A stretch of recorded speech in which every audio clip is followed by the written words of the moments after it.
여러분 안녕하십니까? 여디디디아와 함께하는 하늘 은하수 라디오에 오신 모든 분들을 진심으로 환영합니다.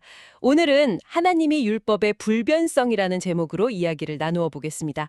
여디디아님, 상상해 보세요. 우리가 평생을 좌우할 엄청난 계약을 맺었는데 누군가 내 동의도 없이 원본 계약서의 핵심 조항을 자기 맘대로 싹 지우고 수정했다면 어떨까요? 정말 끔찍한 일이죠. 절대 용납할 수 없는 아주 심각한 상황이네요. 맞아요. 오늘 우리가 나눌 이야기가 바로 이 우주적 스케일의 약간 계약서 위조 사건 같은 거잖아요. 1844년에 하늘 지성소가 열렸다는 사실이 절대 훼손될 수 없는 절대 원본이 드러난 사건이라는 게 정확히 어떤 의미인가요? 아주 적절한 비유를 해주셨어요. 우리가 아는 모세 시대에 지어진 지상의 성소는 사실 그 복사본에 불과했거든요. 아, 지상에 있는 건 그저 복사본이었군요. 네, 맞습니다. 1844년은 그리스도께서 인류를 위한 마지막 대속제 사역을 위해서 진짜 원본이 있는 하늘 지성소로 들어가신 때를 가리킵니다. 그 하늘 지성소 언약궤 안에는 하나님이 친히 우레 가운데 말씀하시고 손수 기록하신 십계명 원본이 보관되어 있죠. 와, 하늘에 진짜 원본이 존재한다는 거네요? 그럼 그게 율법이랑 어떻게 연결되는 거죠? 이 원본이 존재한다는 건 우주의 기초인 하나님의 율법이 1.1핵도 변할 수 없다는 걸 의미합니다. 특히 그 중심에 있는 넷째 계명, 그러니까 일곱째 날인 제7일 안식일을 기억하여 창조주를 경배하라는 명령의 가치가 영원히 유효하다는 걸 선포하는 거죠. 근데 여디디아님, 여기서 뭔가 논리적인 충돌이 생기거든요?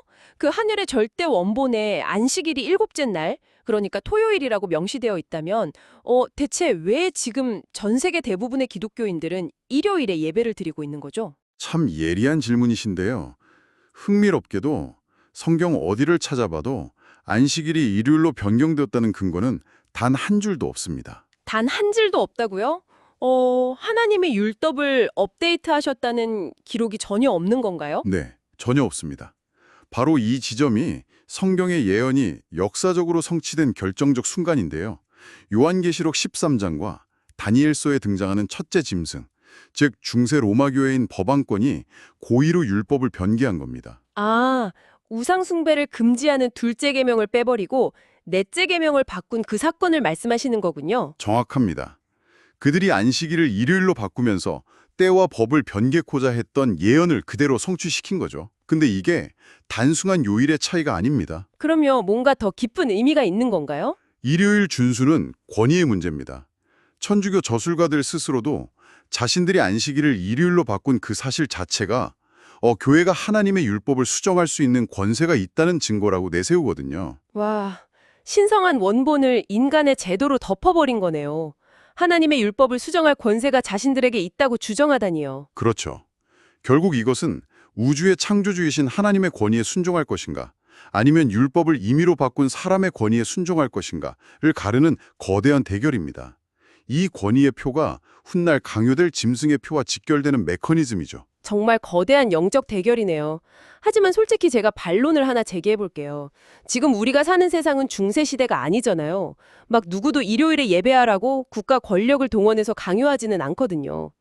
지금 당장은 그렇죠. 네, 그렇다면 이 예언 기록들은 앞으로 이 평화로운 상황이 어떻게 돌변한다고 설명하나요? 요한계시록 13장 후반부에 그 메커니즘이 등장합니다. 첫째 짐승에 이어서 새끼 양같이 두 뿔이 있고 땅에서 올라오는 또 다른 짐승이 나타나거든요. 새끼 양이요? 바다가 아니라 땅에서 올라왔다는 건 어떤 특별한 의미가 있나요? 네, 수많은 민족과 전쟁이 얽힌 혼란스러운 유럽 대륙이 바다로 상징되었다면 아무도 점령하지 않았던 한적한 땅에서 조용히 올라온 이 나라는 바로 미국을 상징합니다. 아, 미국이요? 그럼 새끼 양의 두 뿔이 상징하는 게 그 나라 건국의 핵심 이념인 정치적 자유와 종교적 자유를 뜻하는 건가 보네요? 맞습니다. 양처럼 온순하고 자유를 철저히 보장하는 훌륭한 나라로 시작을 한 거죠. 근데 종교적 자유를 보장하는 나라라면 아주 좋은 거 아닌가요? 왜 짐승으로 표현되는 거죠? 바로 그 모순이 예언의 섬뜩한 핵심입니다. 그렇게 평화롭고 순진해 보이던 이 짐승이 훗날 용처럼 말하게 될 것이라고 성경은 경고하거든요. 용처럼 말한다고요? 국가가 막 억압적으로 변한다는 뜻인가요? 네, 국가가 입법과 사법 권력을 억압적으로 행사한다는 뜻입니다. 예언의 흐름을 보면 자유의 상징이었던 이 나라가 훗날 타락한 종교 세력과 야합해서 과거 로마교처럼 일요일 준수를 법률로 강제하는 짐승의 우상을 세우게 됩니다. 그럼 결국 국가 권력으로 사람들에게 짐승의 표를 강요하는 주체로 변모하게 된다는 거네요. 맞습니다. 가장 완벽해 보이던 자유의 국가가 억압의 주체로 돌변하게 되는 거죠. 와, 그 메커니즘이 정말 서늘하게 다가옵니다. 그렇다면 이 거대한 예언의 흐름 속에서 지금 이 방송을 듣고 있는 우리 여러분은 과연 어떤 선택을 해야 할까요? 마지막 시대의 가장 중요한 질문은 나는 누구에게 충성할 것인가? 바로 이겁니다. 온 세상이 다수의 의견이나 사람의 전통을 따르고 심지어 국가가 그것을 법으로 강제할 때 말이죠. 침례를 통해 하나님과 맺은 언약을 끝까지 기억하고 지키는 게 정말 중요하겠네요. 네, 아주 정확한 포인트입니다.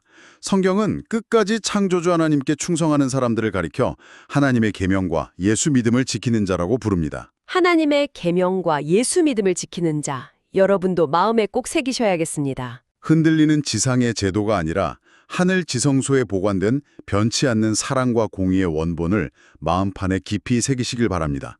여러분, 세상의 거대한 압박 앞에서도 사람의 유전과 타협하지 않고 진리의 원본을 따라 굳게 서는 용기를 선택하시기를 간절히 바랍니다. 수많은 사람들이 가는 넓은 길이 아니라 비록 소수일지라도 하늘의 절대 원본을 따르는 용기가 그 어느 때보다 필요한 시점인 것 같습니다.